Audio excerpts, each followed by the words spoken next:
किस पांचों का, तो इसमें पांचों में बहुत आपस में जुड़े हुए हैं। ही यानी कि वह लड़का, सी यानी कि वह लड़की, ये तो कंफर्म है ना, ही और सी लड़का और लड़की के लिए ही बोलेंगे। लेकिन जेंडर हमें इसका क्लियर है। दिस का हिंदी क्या होता है? यह। दैट का हिंदी क्या होता है? वह। और इट का हिंदी क्या होता है? यह। और कहीं कहीं पे कुछ भी नहीं होता है। यह तो होता है पर कहीं कहीं पे कुछ भी नहीं होता है।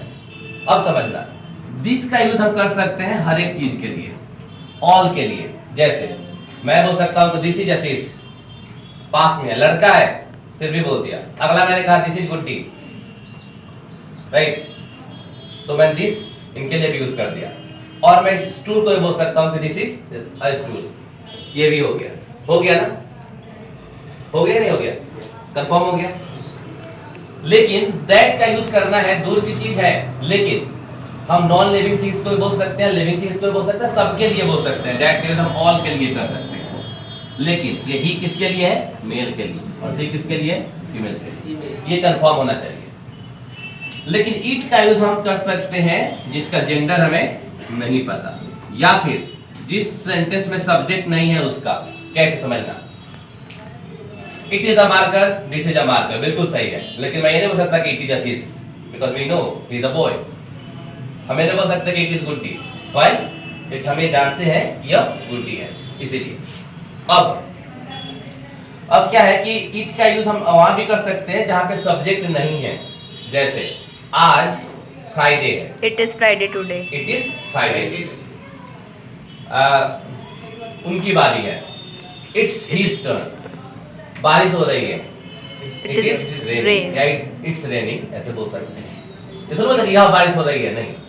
कोई कुछ गलती कर देता है, छोटा मोटा, बोलता है आई एम सॉरी, बोलते हैं इट्स ओके। क्या बोलते हैं? It's okay. यह कोई बात नहीं, बोलते कोई बात नहीं, तभी वहां पे इट लगा देते हैं। जिस सब्जेक्ट में, मतलब जिस सेंटेंस में कोई सब्जेक्ट नहीं होता है, वहां पे क्या कर लेते हैं? इट का यूज कर लेते हैं। That simple.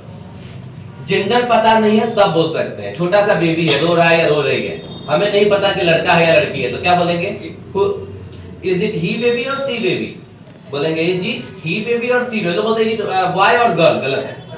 छोटा बच्चा है अभी वो, तो बोलेंगे इज इट ही बेबी और सी बेबी, इज इट ही और सी, ऐसे ही बोल सकते हो आप चाहो। तो वहां पे हम इट का यूज ऐसे करेंगे। और कुछ समझना, बोलेंगे सुबह सुबह का टाइम था, तो क्या बोलेंगे? सब्जेक्ट मिला? नहीं मिला, तो बोलेंगे इट वाज मॉर्निंग टाइम। उस दिन ऋतिक का बर्थडे था, अब हमें मिल गया दैट डे, तो बोलेंगे दैट डे, लेकिन सब्जेक्ट तो फिर भी नहीं मिला। It was Hrithik's birthday, that day it was Hrithik's birthday. तो वहां पे दैट का ऐसे यूज होता है, इट का यूज होता है उसमें, इट वाज। लोग बोलते हैं टुडे इज फ्राइडे, बिल्कुल गलत है। क्या होगा? इट्स फ्राइडे टुडे, इस तरह से होता है। क्लियर है? जिसका जेंडर नहीं पता और जिसका हम सब्जेक्ट हमें नहीं होता है, वहां पे यूज कर लेते हैं। किसी ने कॉल किया, समझ में नहीं आ रहा कि लड़का है या लड़की है, तो क्या बोलोगे? Who is it? Who is it?